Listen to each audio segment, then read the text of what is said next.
mata jatuh balina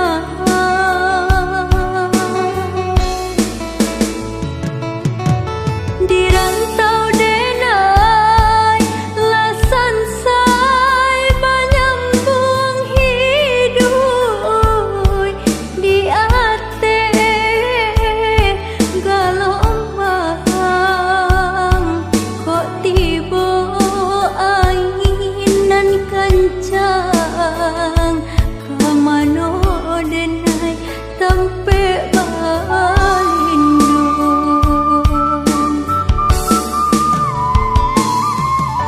dan nanti malam kataran kiranya bulan nanti ada lasan sai badan dan surang angin malam dan sampaikan kemana denai kabatengang sanak saudara nan jauh di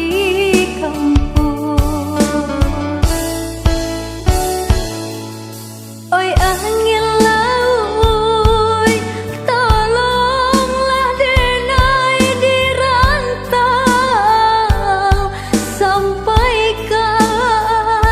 pesan denai kau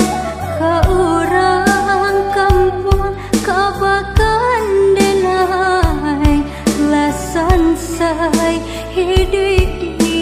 rantau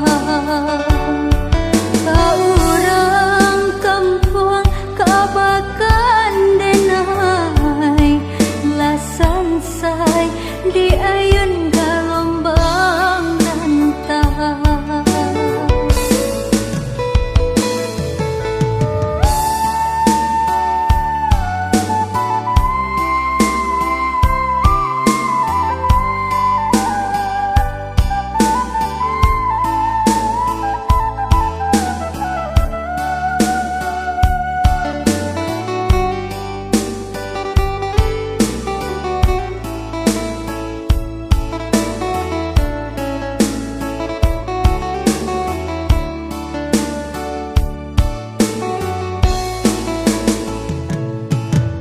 Di rantau denai lasan sai banyambung hidup di ate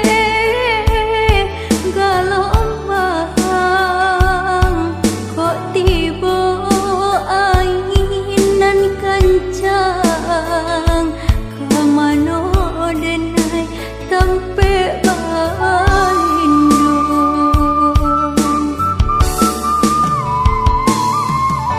dan nanti malam kataran kiranya bulan nanti ada lasan sai badan dan surang angin malam dan sampaikan kemana denai kabatengang sanak saudara nan jauh di kampung.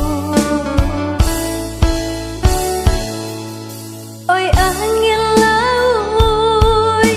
tolonglah denai di rantau sampaikan pesan denai kau ke orang kampung kabakan denai lasan sai hidup